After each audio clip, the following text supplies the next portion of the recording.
साथियों, स्वागत करता हूं मैं आपका एनिमल हस्बेंड्री के पार्ट नंबर 13 में। आज हम यहां पे डिस्कस करेंगे आप सभी की बहुत सारी डिमांड पे कैटल्स में होने वाले रोग, उनका उपचार और उनके क्या लक्षण होते हैं, यानी कैटल डिजीज़ेस, उनका ट्रीटमेंट और उनके सिम्टम्स क्या होते हैं, उन सभी को यहाँ पे डिस्कस करेंगे। ये बहुत बहुत बहुत इम्पोर्टेंट वीडियो है। ये कैटल के डिजीज़ेस के बारे में हो सकता है मुझे 2 या 3 वीडियो और बनाने पड़े, लेकिन मुझे उससे कोई फ़र्क नहीं पड़ता, मुझे व्यूज़ से कोई फ़र्क नहीं है।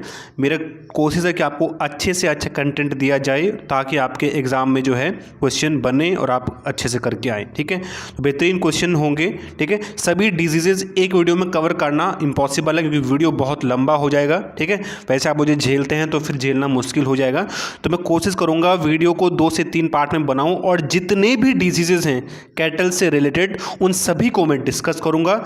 आज हम यहाँ पे कुछ डिजीज को डिस्कस करेंगे, उसके बाद जो बच जाएंगे उन्हें नेक्स्ट वीडियो में डिस्कस करेंगे। ठीक है, बेहतरीन वीडियो है। यहाँ से 1 या 2 क्वेश्चन आपके एग्जाम में जरूर से बनेंगे। ध्यान से देखिए, इनका PDF आप नीचे टेलीग्राम चैनल है वहाँ से डाउनलोड कर सकते हैं, डिस्क्रिप्शन में लिंक मिलेगा, या फिर व्हाट्सएप ग्रुप का भी लिंक आपको वहाँ से मिलेगा, आप डाउनलोड कर सकते हैं। ठीक है, चलिए स्टार्ट। साथियों, पहले मैं आपको ये बता देता हूँ कि हमने अभी तक क्या क्या पढ़ लिया। मैंने आपको क्लास 12th में जितने भी लाइव स्टॉक के एनिमल्स हैं, पशुधन के जो एनिमल दे रखे हैं, उन्होंने सभी के बारे में मैंने आपको अलग अलग वीडियो बना रखी हैं।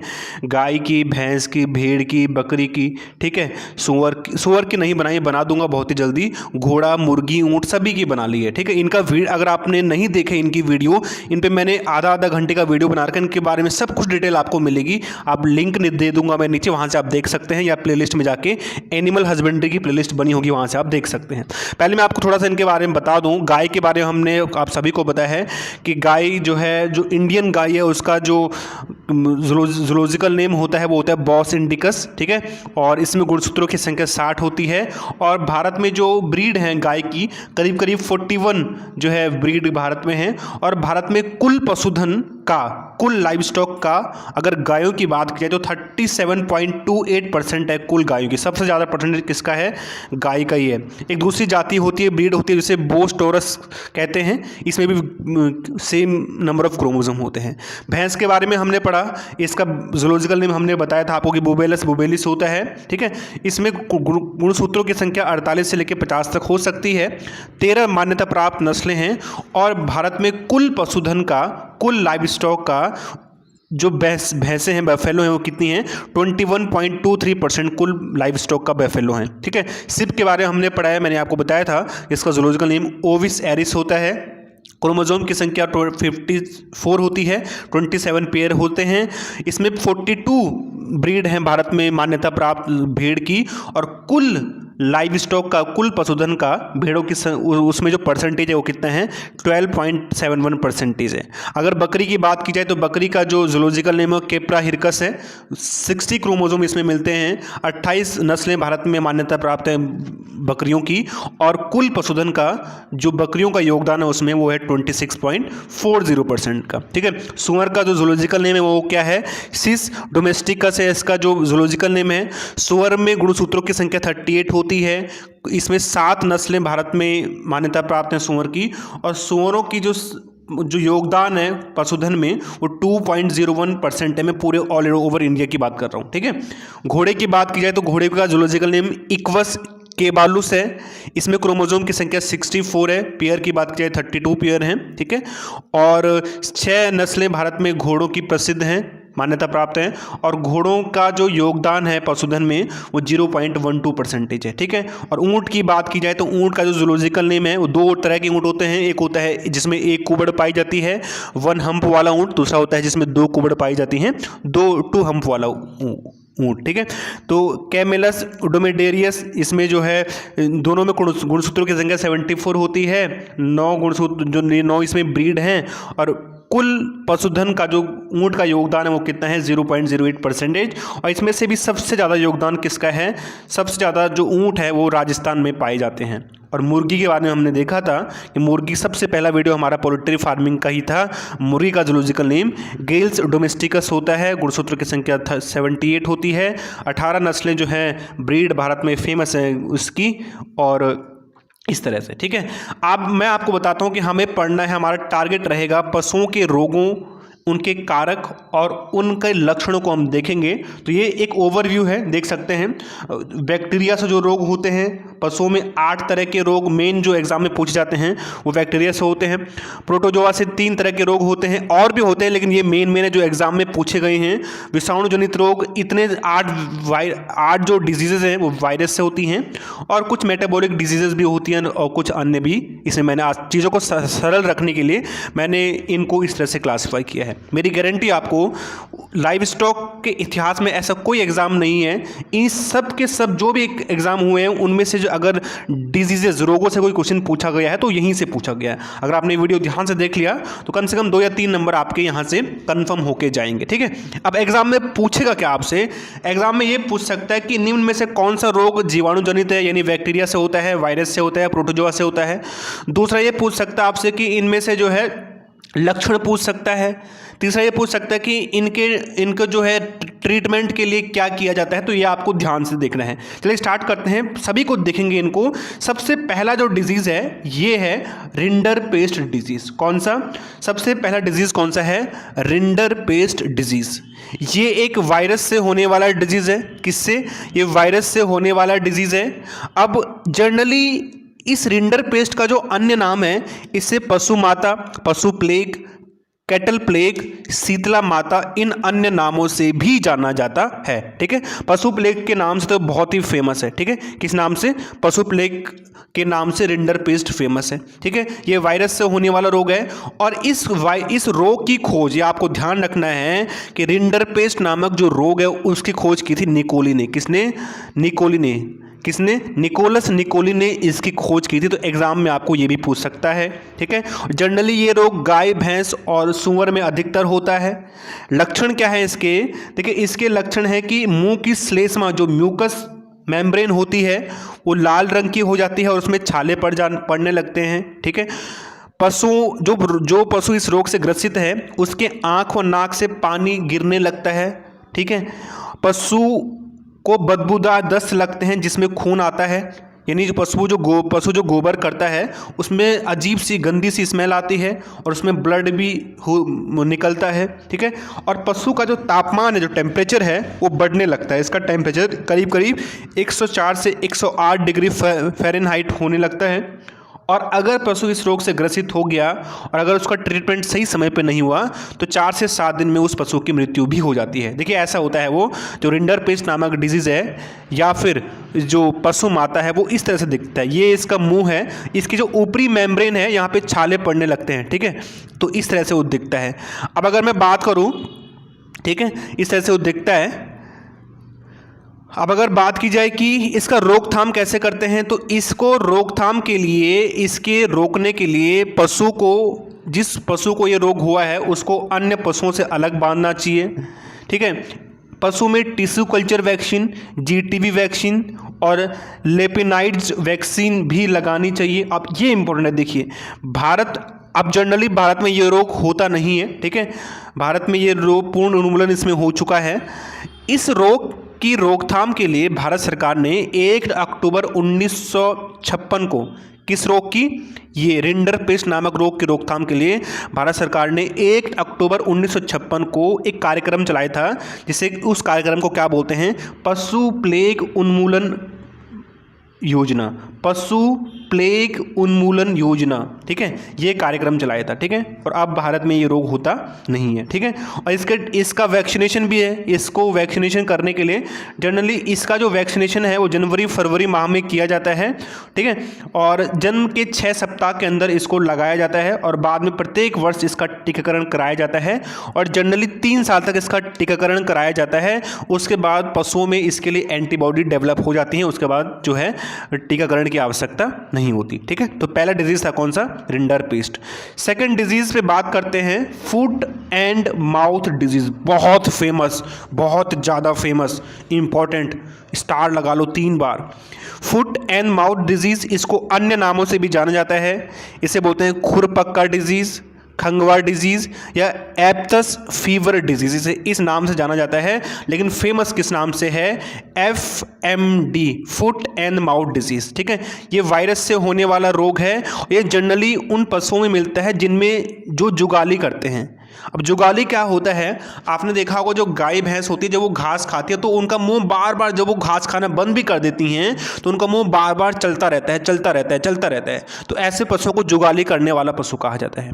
ऐसे पशुओं में होता ये है कि ऐसे पशु में दो तरह के स्टोमक पाए जाते हैं, ठीक है। इनमें क्या होता है कि इनमें जो सेलुलोज होता है उसके पाचन के लिए एंजाइम कम पाए जाते हैं। इसके लिए क्या होता है कि इनमें खाना पहले प्राइमरी स्टोमक में जाता है, प्राथमिक आमाशय में जाता है, वहाँ पे पहले वो खाना इकट्ठा कर लेते हैं, उसके बाद वो धीरे धीरे फिर से वो खाना प्राइमरी स्टोमक से, प्राथमिक आमाशय से फिर से उनके मुंह में आता है और वो धीरे धीरे उसको चबाते हैं, तब जाके वो डाइजेस्ट होता है, ठीक है। तो फुट एंड माउथ डिजीज़ के लक्षण क्या हैं? यह वायरस से होने वाला डिजीज़ है।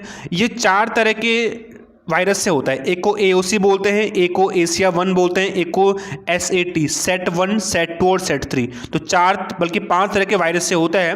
भारत में जनरली ये एशिया 1 नामक वायरस से होता है ये फुट एंड माउथ डिजीज़, ठीक है। इसका जो इंक्यूबेशन पीरियड है वो 2 से लेके 8 दिन का होता है। अब इंक्यूबेशन पीरियड क्या होता है? इंक्यूबेशन पीरियड का मतलब होता है कि जिस पशु को ये बीमारी होगी 2 से लेके 8 दिन के अंदर ये लक्षण, फुट एंड माउथ डिजीज़ के लक्षण उसमें दिखने लगते हैं। यहाँ पे इंक्यूबेशन पीरियड का मतलब इससे है। मान लीजिए किसी पशु को जो है फुट एंड माउथ डिजीज़ हो गया, तो अगर उसको उस वायरस ने इन्फेक्ट कर लिया तो 2 से 8 दिन के अंदर उस पशु के अंदर जो है वो लक्षण दिखने लगेंगे, ठीक है। इसका इंक्यूबेशन पीरियड कितना है? 2 से लेकर 8 दिन। एग्जाम के पॉइंट ऑफ व्यू से आपको याद रखना है कि भारत में ये एशिया 1 नामक वायरस से जनरली होता है। अब इसके लक्षण क्या हैं? तो लक्षण है इसके मुंह से लार गिरना, मुंह से जो है इसके लार गिरती है, ठीक है। इसके जो पैर हैं उसमें छाले पड़ने लगते हैं, ठीक है। इसके पैर में छाले पड़ने लगते हैं। पशु का जो टेम्परेचर है उसका बुखार आने लगता है, उसका टेम्परेचर बढ़ जाता है, टेम्परेचर 104 से 105 डिग्री फ़ारेनहाइट तक हो जाता है। और ठीक है, और जनरली अगर पशु को बचाया नहीं गया तो इससे मृत्यु भी होने के चांसेस लगते हैं। सबसे इंपॉर्टेंट, पशु जो है लंगड़ा कर चलता है, ठीक है। तो इस तरह से दिखता है। देखिए यहाँ पे पशु के जो पैर है उसमें छाले पड़ने लगते हैं, ठीक है। इसके मुंह से जो नाक वाले एरिया हैं, जनरली जो नाक के आसपास का रीजन नाथून कहलाता है, तो नाथून वाले एरिया से जो है इसके पानी या लार टपकने लगती है। ये इसके मुख्य लक्षण। उपचार क्या है? बहुत ही इंपॉर्टेंट उपचार ये है कि जो पशु है उसके मुंह को 2% KMNO4, जिसे लाल दवा भी बोलते हैं, क्या बोलते हैं? रेड मेडिसिन बोलते हैं। तो 2% KMNO4 पोटेशियम परमैंगनेट या फिर फिटकरी के घोल से पशु को नहलाना चाहिए, या जहाँ पे उसके घाव है वहाँ पे उसको धोना चाहिए, या फिर 1% फिनाइल से पैरों को जो है साफ़ करना चाहिए। ये इसके ट्रीटमेंट है। ये आपको याद रखना है कि लाल दवा का यूज़ इसमें होता है। एग्जाम में ये पूछ सकता है आपसे कि लाल दवा का यूज़ किस बीमारी के लिए होता है, तो आपको याद रखना है FMD डिजीज़ के लिए होता है, ठीक है। ये इसका ट्रीटमेंट है, ओके। तो चलिए अब नेक्स्ट बात करते हैं रेबीज़ की। ये भी वायरस से होने वाला रोग है। अभी तक हमने सभी वायरस के रोग पढ़े हैं। रेबीज़ ये इस नाम से बहुत ही फेमस है। एग्जाम में एक बार पूछा भी गया है राजस्थान के पशुधन के एग्जाम में कि रेबीज़ को अन्य किस नाम से जाना जाता है, तो आपका आंसर होगा हाइड्रोफोबिया। किस नाम से? हाइड्रोफोबिया से। यानी रेबीज़ से जो पशु ग्रसित होता है वो जनरली उसको पानी से डर लगता है। ये रोग जंगली व मांसाहारी पशु को काटने से होता है, ठीक है। ये मांसाहारी पशु को काटने से होता है और जनरली इसमें पशुओं को पानी से डर लगता है, ठीक है। जो एक न्यूरोट्रोपिक वायरस की वजह से होता है, जो रेबीज़ रोग है वो न्यूरोट्रोपिक वायरस की वजह से होता है। और यह रोग विषाणु, ठीक है, विषाणु से होता है।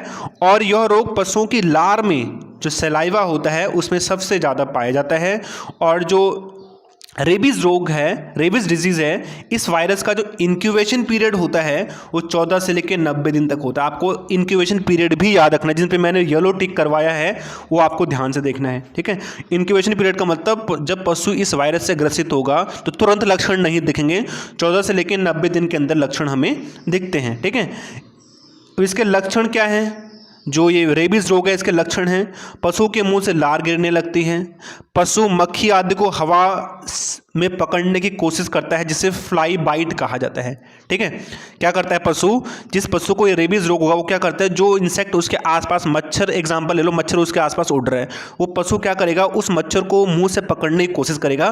पशुओं में इस तरह की आदत को फ्लाई बाइट के नाम से जाना जाता है। किसके? फ्लाई बाइट के नाम से, ठीक है। और इस रेबीज़ रोग में पशु लड़खड़ा के भी चलने लगता है, ठीक है। और पशु का जो निचला जबड़ा है वो लटक जाता है, ढीला हो जाता है और उससे जीभ जो है बाहर निकलने लगती है। इस तरह से देखें यहाँ पे ये है रेबीज़ रोग, ठीक है। इस तरह से देखें यहाँ पे ये इस तरह से यहाँ पे लक्षण है इसके रेबीज़ रोग के, ठीक है। चलिए आगे बात करते हैं, ध्यान से देखिए, ठीक है। और पशु की मृत्यु भी हो सकती है अगर इसको जल्दी से सही नहीं किया गया, और इसके लिए एंटी रेबीज़ वैक्सीन इसमें लगाया जाता है। और जनरली इसमें एंटी रेबीज़ वैक्सीन का जो है 1 ml सब कट, SC का मतलब यहाँ पे सब कट से होता है। देखिए एनिमल हस्बेंड्री में जब कभी S और C लिखा होता है इसका मतलब सब कट होता है। तो जो दवाई दी जाती है वो 1 ml सब कट के रूप में जन्म के समय, जन्म के 30वें दिन बाद, 7वें दिन बाद, 14 दिन बाद, 30वें 90 दिन पे जो है 1 ml सब कट दवाई दी जाती है रेबीज़ रोग में, ठीक है। नेक्स्ट बात करते हैं काऊ पॉक्स की। किसकी? काऊ पॉक्स की। ये भी वायरस से होने वाली डिजीज़ है। इस रोग को जो काऊ पॉक्स डिजीज़ है इसे अन्य नामों से स्मॉल पॉक्स, घोड़े में हॉर्स पॉक्स, भेड़ में सिप पॉक्स के नाम से भी जाना जाता है। यह वायरस यानी काऊ पॉक्स जो है वायरस से होने वाला डिजीज़ है। और किस वायरस से? वायरोला बोविस वायरस से, यानी बोविस वायरस से जनरली ये होता है। इसका इंक्यूबेशन पीरियड 2 से लेके 8 दिन का होता है। इंक्यूबेशन पीरियड मैं आपको बार बार बता रहा हूँ, अगर समझ में नहीं आए किसी को तो आप मुझे कॉमेंट कर सकते हैं, ठीक है। लक्षण क्या है काऊ पॉक्स के? पशु को अपने थनों पर लाल दाने उभर कर छालों का रूप ले लेती हैं। यानी इस पशु के जो थन होते हैं उसके थनों पे जो है लाल स्पैचेस पड़ने लगते हैं, पशु को बुखार आने लगता है, और इसका जो टेम्परेचर है बॉडी का 104 से करीब 104 से लेके 110 डिग्री के फ़ारेनहाइट के आसपास होता है। यहाँ पे 105 लिखा हुआ है, ठीक है। इस तरह से होता है। देखिए यहाँ पे पशु के पूरे शरीर में दाने दाने से हो जाते हैं। यहाँ पे देखिए ये आपको काऊ पॉक्स दिखेगा, ठीक है। जैसे इंसान में चिकन पॉक्स होता है ना, वैसे इसमें काऊ पॉक्स होता है जानवरों में। इस पशु के शरीर में पूरे दाने दाने होने लगते हैं, ठीक है। ठीक है भाई, हाँ आगे देखो क्या है, ठीक है। अब यहाँ पे इम्पोर्टेंट है, यहाँ पे देखिए इस रोग से अगर पशु की मृत्यु डेथ होने पर पशु को जनरली दबा दिया जाता है, और दबाने के साथ साथ उसे कास्टिक सोडा, चूने और कास्टिक सोडा के साथ उसको ज़मीन के अंदर दबा दिया जाता है, ताकि जो वायरस होता है वो वायरस कास्टिक सोडा और चूने के साथ जो है वो जल्दी से सर्वाइव नहीं कर पाता, जल्दी उसकी मृत्यु हो जाती है, ठीक है। तो ये है। और अगर पशु जिंदा है तो उसके घावों में एक एंटीसेप्टिक लगाना चाहिए। जनरली यहाँ पे एंटीसेप्टिक बोरिक एसिड यहाँ पे एंटीसेप्टिक के रूप में प्रयोग किया जाता है। तो एग्जाम में आपसे ये पूछ सकता है कि बोरिक एसिड का यूज़ निम्न में से किस बीमारी में किया जाता है, तो आपका आंसर क्या होगा? काऊ पॉक्स के बीमारी में, ठीक है। नेक्स्ट है एंथ्रेक्स डिजीज़। ये बहुत ही डिजीज, अब ये एक बैक्टीरियल डिजीज़ है, ठीक है। अभी तक हमने सब के सब जो है वायरस वाले डिजीज़ पढ़े, अब मैं आपको बैक्टीरियल डिजीज़ बता रहा हूँ। सबसे पहला फेमस एंथ्रेक्स डिजीज़। क्या? Anthrax disease.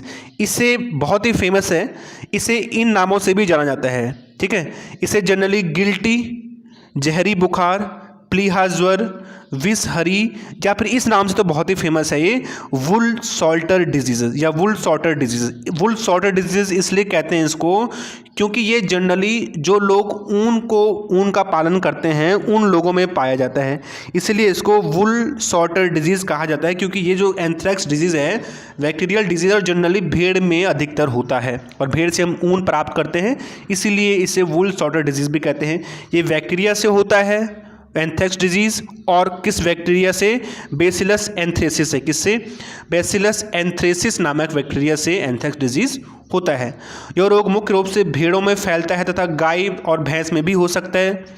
यह रोग ऊन का काम करने वाले व्यक्तियों में भी फैल जाता है, जिस कारण इस डिजीज़ को वुल सॉल्टर डिजीज़ के नाम से जानते हैं। बहुत इंपॉर्टेंट, बहुत बहुत बहुत इंपॉर्टेंट, एग्जाम में पूछ सकता है आपसे कि वुल सॉल्टर डिजीज़ के नाम से जाना जाता है, तो आंसर क्या होगा? एंथ्रेक्स डिजीज़ को जाना जाता है, ठीक है।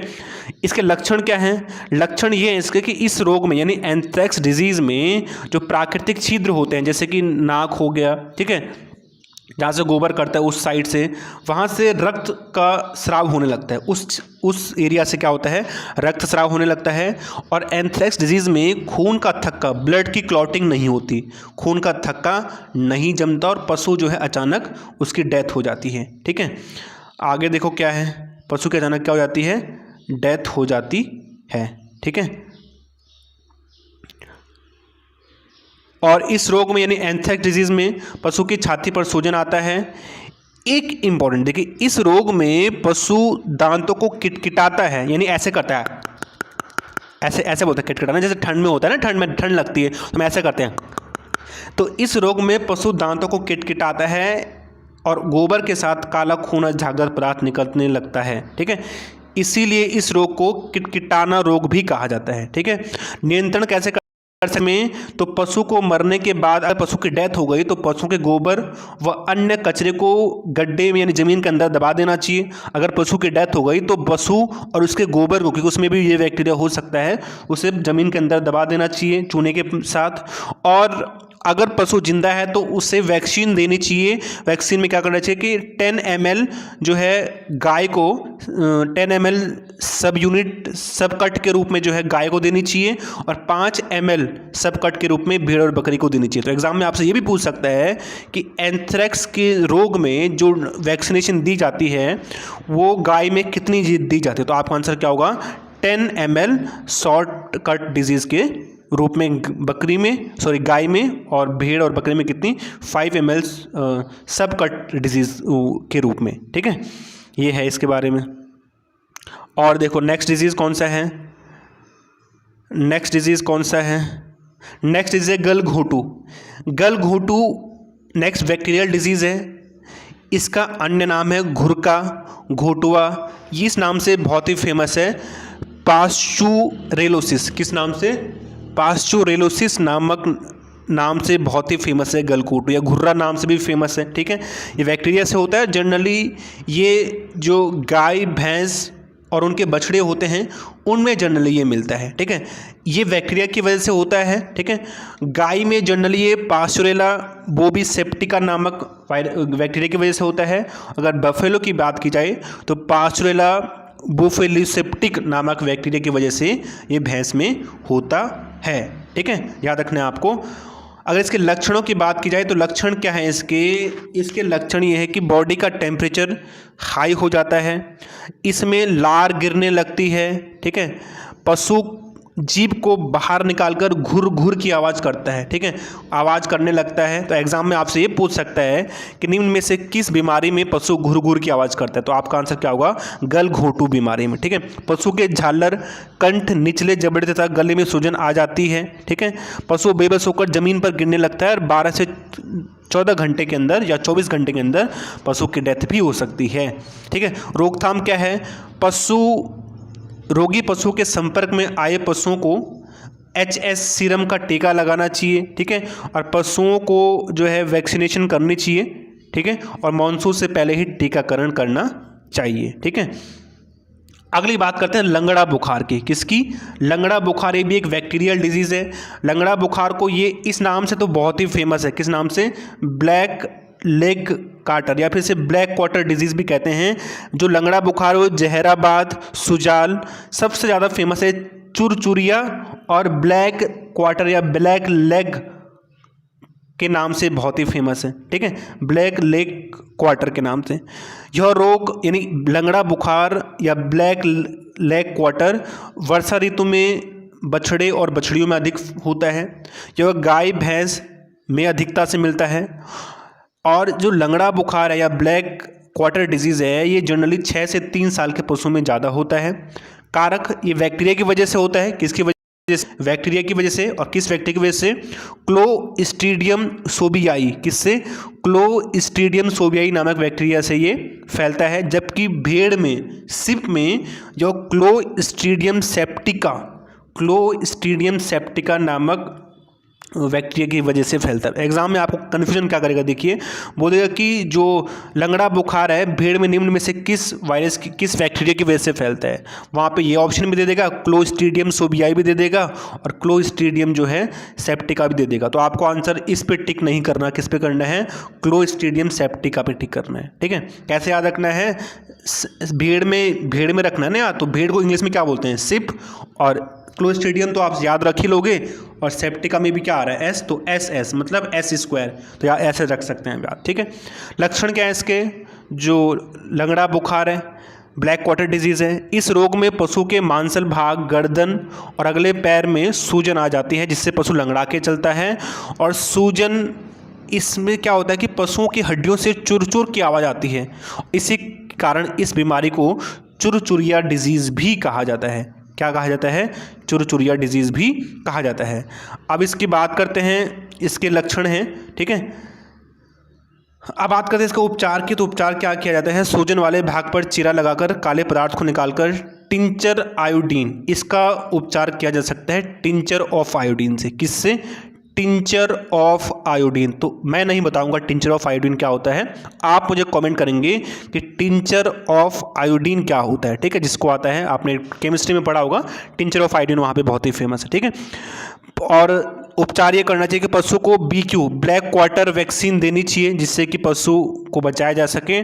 और गाय व भैंस में वैक्सीन में जो है 5 ml जो है सबकट के रूप में वैक्सीन देनी चाहिए। और भेड़ और बकरी में 2 से 3 ml जो है वैक्सीन सबकट के रूप में देनी चाहिए। SC का मतलब यहाँ पे सबकट से होता है। किससे? सबकट से होता है, ठीक है। तो आज के लिए बस इतना ही है। बाकी जो नेक्स्ट बचेंगे, चिंता मत कीजिए, मैं आपका चुन चुन के सभी डिजीज़ेस को ख़त्म करवाऊंगा। चिंता ना करें, धैर्य धरें और पढ़ाई करते रहें। बाकी बचे हुए डिजीज़ नेक्स्ट पार्ट में करेंगे। जय हिंद, जय भारत, गॉड ब्लेस।